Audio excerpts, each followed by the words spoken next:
den, dámy a pánové. Dneska jsem si měl dávat otázky kočkou, ale bohužel šla najíst. Pěkného přivítání. Jdeme dál. Když se tvá kočka narodila? Narodila se před 3 lety v létě. Další. Máš jenom kočku nebo jiné? No, ta kočka není úplně přesně moje, nějak někoho úplně jinýho. My jsme si ji prostě jenom... Normálně soused jel na dovolenou, tak říkal, ať se o ní postaráme. Tak ji máme my a já mám ptáčky. Jinak... Počkej, nesmrdí ta maska. V pohodě, nic se neděje, dáme pánové, jdeme dál. Má ostré vrátky, velmi ostré vrátky. Kolik je tvé kočce? 4. Myslím. Ale typu si, že 4. Au! To jsem neměl dělat zase s tou maskou. Jdeme dál na další otázku. Kdo máš jako lepší vzor, ptáčky nebo kočku? No, počkejte. Neříkej oba. Pane bože. No tak pro mě jsou o 1% ptáčci. To jsou to jediný zvířátka, který já mám, ale kočka je na 100% a ptáči na 101%. Kde bydlíš? Nebudu říkat. Co máš úplně nejradši za zvíře? Psa. Co nesnáší zvíře? Zkuste hádat. Zkuste hádat. O 2 hodiny později. Neuhodli. Dobře, já úplně nesnáším vyholené myši. Ne, dělám si srandu, úplně nesnáším. Jako úplně do zvíře, jako nesnáším. Ježiši, normálně osla. Osla úplně se křechtá. Já nesnáším osly. Takže, další otázka. Jaký máš repрák? Mám pandítku. Normálně taková kulatá hlava, jako když máte pandu a uřízete jí hlavu. Akorát, že tu hlavu úplně vykostíte. Si ji jinak namalujete. Protože jim dáte zrádky, pokud jim dáte nějaký zvukový záznam. A já mám takovouhle pandíčku, já mám tam tu hlavu. Tam má, jako čumák má normálně to, aby se to spustilo to rádio. Normálně ouška má jako na frekvence, jako na povolení. A tady má na jinou frekvenci. Co používáš nejčastěji z toho? To jako já úplně, když hraju hru, po který to dovází, tak úplně jakoby stěžování a povolování. Tak na další. Řekni nám nějaká římská číslice, které znáš a řekni nějaký rok. Dobře. Umím jich hodně, to nebudu říkat, protože bychom tady strávili ještě 2 hodiny, ale můžu vám říct jeden ten. Tady je si knížku. O římských číslech. Takže.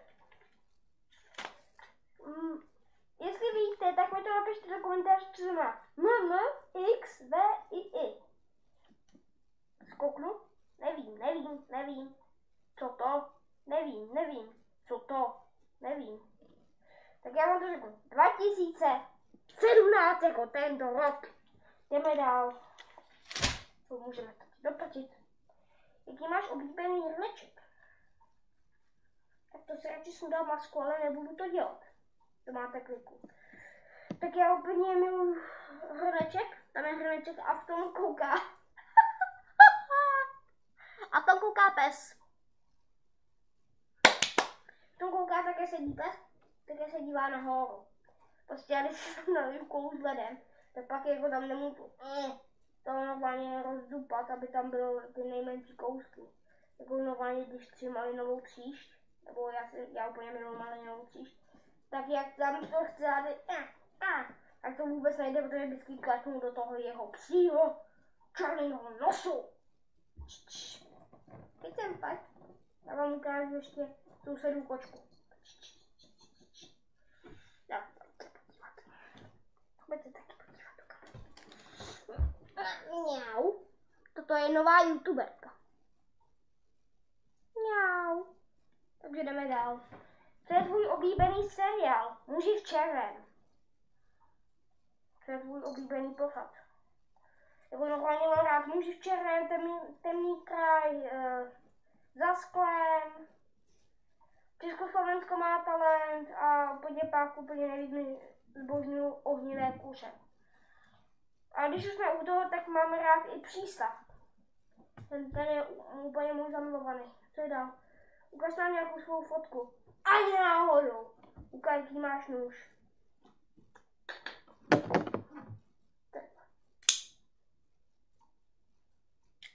Dá se s ním zabít i geparda. Jaké činky zvedáš? Jaké to... Já to ne, tak to vlastně... No dobře, přiznám se 25 kg. Posíláky, klidně se mi smíte. Já za to nemůžu, jsem malej a nemůžu se tahat. Třeba s 200 kilo, akorát je takhle 3krát. By bylo blbý. Co je tvůj nejhorší zážitek a pořád se za něj nenávidíš? A nebo někoho přitom nenávidíš. Takže to se jenom stalo ve školce, že jsme bobovali. A jak my jsme bobovali, tak já jsem to sjel. Jak já jsem jel, tak já jsem šel jít zpátky nahoru a opravdu, jak já jsem jel, tak já jsem zkousnul taky ují. A pak jsem se takhle otočil a mě tam prostě projela vůbec holka a takhle mi zlomila klíční kost. Já jsem se tam plazil jak mezi nožka plazivá a pak jsem se doplazil k učitelkám. A já říkám, mám zlomenou klíční kost, prosím pomozte mi. To oni mě dovedli ne do nemocnice, ale prostě do školky. A tam zavolali babičku ještě dřív. A pak ta Veronika, to byla úplná kráva. Víte, co mi řekla? Se znamenou klíční kostí, tak si to kombinézu sundej. Líbilo by se vám to? Byli byste za to šťastní? Já myslím, že vůbec. Kráva jedna. A pak jsme jeli prostě do nemocnice, já jsem to nemohl vydržet, mě to bude strašně bolelo, já jsem měl tak ramínka prostě, já nevím, co to, jako nemyslím ramínka normálně na šaty, to ne. Ramínka na šaty. Nejde. Proč máš masku? Nechci, aby mě někdo poznal, protože mám masku predátora. Sice mi zakrývá celý obličej, ale oči mi jdou dobře vidět, koukněte se. Oči mi jdou vidět. Ale můj ksicht vám nedopřeju. To už jste přehnali. Jdem dál. Co tě nejvíce naštvalo ve svém životě, asi na to pořád naštvaný. Na sebe. No. Takže jak se jenom pamatuju, tak já jsem prostě běhal po zahradě. Já jsem měl svůj strašně oblíbený míč. Miloval jsem ho úplně jsem ho zbožňoval. Chodil jsem s ním spát, s tím míčem, prostě. Já jsem ho úplně miloval. A pak jsem měl ještě pejska, toho jsem taky měl strašně rád. My jsme měli normálně 2 bránky, jsme hráli fotbal, ten pejsek tam také stál a také měl pacinky. A tam si dali prostě upravovat pacinky. A on tam stál takhle a my jsme si kopali. Takže já jsem kopnul ten míč a on ho chtěl do toho. On se jenom takhle zatřás, ale pořád byl takhle. Takže se mi to docela líbilo. A ten míč, jednou jsem se s ním kopala na zahradě. Já jsem si kopnul takhle a pak takhle do zádu. A jak já jsem to kopnul moc, tak ten míček byl sice malej, protože to byl i pro toho pejska. A náš veliký pes opravdový nám to prostě tam skočil a rozkousal mi ten míč. A pak i toho pejska. A víte, co se stalo. My máme doma vrbu, takovou malou, strašně malou vrbu. A tam jsou úplně šíleně bolestivé proutky. To mi byly takový 4, já jsem byl na to byl strašně funazný, to úplně zničit. Protože jsem ho chtěl zabít za to. A jsem si vzal ten proutek a sešvila jsem ho. Když jsem ho tam odehnal do boudy. Jsem sešvila. Děda byl strašně naštvaný, když jsem ho tam sešvila a pes úplně a měl úplně modřiny všude, úplně tam to úplně zmlátil, že jsem hrál toho psa. Pak jsem měl jednoho maňáska, takovou sovičku. A vždycky, když jsem byl malý, když jsem byl strašně malý, tak jsme vždycky jeli do obchodu. A vždycky u toho bylo prostě, jsem si vzal toho maňáska do pokoje. Dobrý den! A byl trapas. Ježiši, co to je za člověk a tohle? Když se nám představuje s maňáskem. Děkuji. Není. Co miluješ na muži v černém?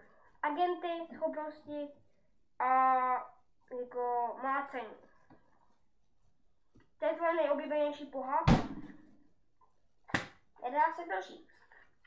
Ale úplně moje, no já nevím, jestli myslíte na televizi, nebo na knihách. Co mi píšete na knize. No tak já dám na to TV a pak dám na to knize, no. Takže na TV úplně strašně budu Scooby-Doo, tam jsou všechny ty záhady, všechno, dívám se na to, miluju, to je úplně seriál. Já myslím, že 9 let, ale jdeme dál. Na tu knihu, jo, úplně miluju encyklopedii. A jo, vy mi říkáte pohádku, jo. Pohádku. Když jsem byl malý, tak jsem úplně miloval Šípková růženka. To si měla jako utávátko. Já jsem prostě takový domeček, to byl kulatý, já to ještě pořád mám, já to úplně miluju tu hudbu. Prostě také jsem to měla zavěšený a mě to vždycky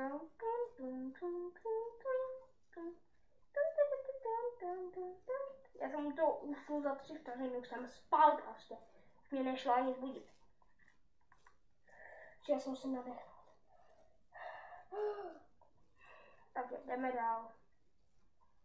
Co je tvoje nejoblíbenější píseň? Znělka. Co máš rád jako nejradši za píseň z New Yorku? Empire State of Mind. Takže, já bych se vám pro toto video ukončil, já vám ještě ukážu Níninu. A chrápe. Ty se nic neděje. Tak prostě chrápe. Ty se nic neděje. Ty se nic natýká. Takže já bych se s vámi rozloučil a čau.